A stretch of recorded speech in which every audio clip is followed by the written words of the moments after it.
Hello and welcome to another edition of Unity.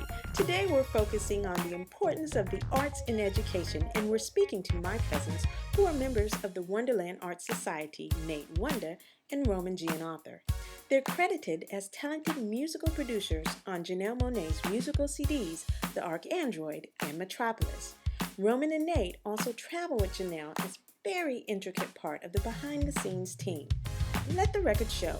They're not a here today, gone tomorrow type of group. They're known for producing and creating music that is so fantastically eclectic that their budding careers are already establishing transcendency beyond the limitations of time and style of music. And here's the kicker. Although musically educated at home, much of their musical training came from public school education.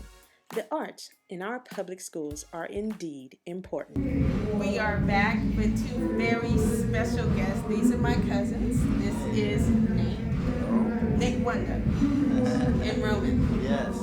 Okay. And I'm talking about education because it's extremely important. The arts are being threatened. Okay. And we want to know how you guys would feel if the arts were wiped out of school.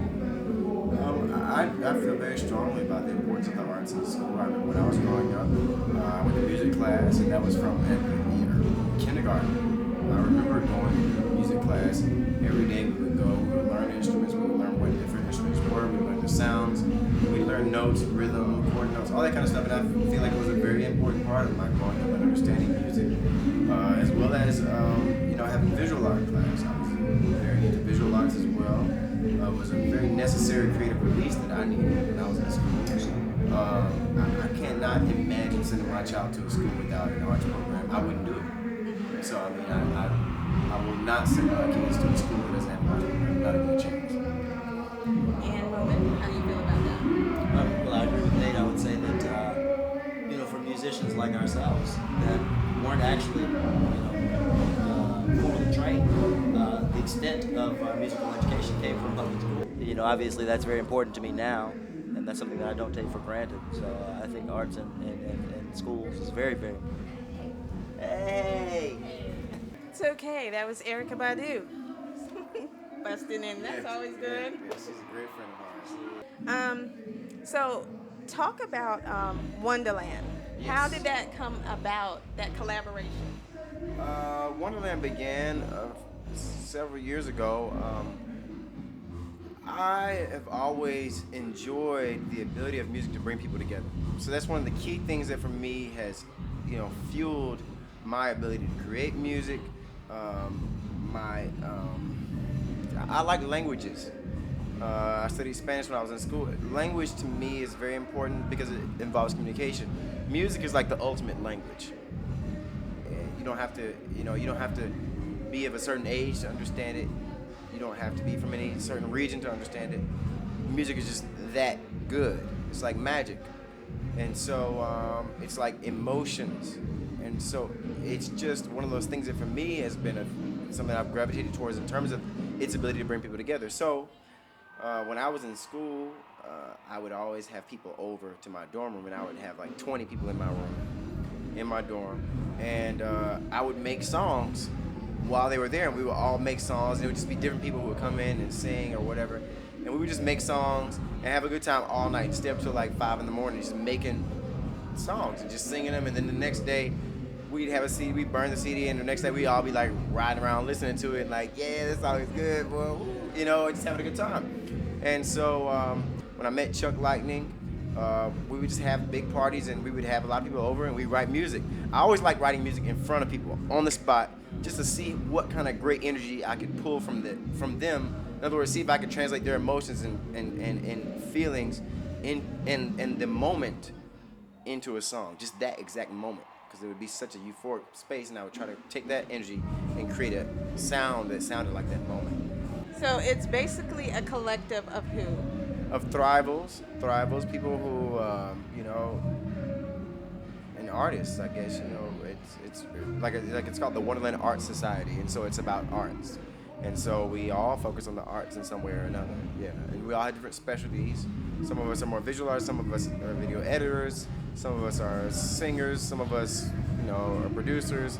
A lot of us do multiple things. and so it's just grown from there. Yeah. I have to ask you something. Now, there was a song that I used to love, and Trey just told me it's too simple. You remember that song, I'll fight for you, you. Yes, I knew you guys were going to talk about this. Yes, yes. And he won't record it. I'm begging him to record it one day. But your music goes through all different types of levels. Okay, talk about that hierarchy because you just don't like things simple. Well, I don't know if it's that I don't like simplicity, but I don't like being put in a box because I don't think that's the way that I live. I don't think that's the way. I don't think it's very reflective of my human experience. My human experience is a broad one, and I feel like as someone who is responsible for putting art out there, that I can't limit my art to a style of only one region of music or only one sound or style, because that's not reflective of the people that I'm trying to touch. I think of my music as music that can touch, not just. I mean, I think my music could. I want to make. What I'd like to make music that can touch not just humans, but beings that aren't even on Earth anymore. I don't make my music for just humans. I want it to be for God. I want my music to touch everybody. I just would not put my music in a space where I think, oh, it should only speak to these people. I like to make songs that move people, and so when people are moved by them, I think that's wonderful.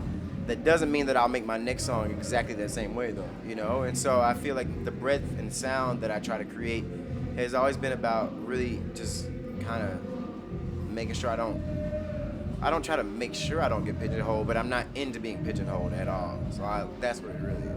But simplicity is a great thing sometimes in certain songs. Like that song, it is very simple. But you're never gonna record it. I don't know. I'm gonna tell you, you're not the only person that's asking about that. A lot of people ask about that song. That's a hint. So that's good, and maybe hey. Maybe one day. Maybe one day. Now, Roman, you are a very talented singer. Okay, you've been singing in school, right? Sure, yeah. Excellent. And also, you brought a lot to this group, but you came in a little bit later. Okay, tell me what you brought to the table. Well, really, it was it was something. It's tough for me to even reflect on it and understand how I got to be in the Wonderland Art Society. But I just like to think that God placed me where He wanted me to be at this point in my life, and I'm certainly happy to be here. I graduated from school, and I had some other plans initially, but they kind of fell through, or certain things. There was just a lot of signs that pointed me to come do something else for a while. And music's always been something that's been very important to me. One of the most important things in my life, and so I've always had several areas that I like, that I've been interested in, but music has certainly always been one of them in the forefront. To have this opportunity to be able to focus on something in particular for a while is very, very important to me, and I really appreciate all the support that I've received since being in Atlanta and being a part of the Wonderland Art Society. And yeah. Talk about Papapaya. It's very special. A lot of people don't know this, but it was actually one of my first compositions ever. It's probably one of my first compositions ever. It certainly was my first production ever. So it's a very special piece, though. My father wrote the piece back in 1976. And it's a funny story. I didn't actually hear the original recording until about 4 or 5 months ago. It's about 4 or 5 months ago. And but anyway, he would play it. The reason why I knew it is because he would play some of it on the piano every now and again as we were growing up. And it got so deeply inculcated into my mind and my musical ear that it was something that I always knew that I wanted to revive, and something that I wanted to implement in some sort of musical piece that I did. And so I didn't realize that you were into music as much creatively. Sure. As Me either. Nate was. Me either. No. I mean, like I said, it's always been something that I loved. And, I played piano coming up, and I picked up bass in school and stuff like that. But, I studied medicine when I was in school, in Spanish. I was about to say, I thought it was Spanish. You graduated top in your class. Mm-hmm. He's very shy. Okay, he's not going to talk about that.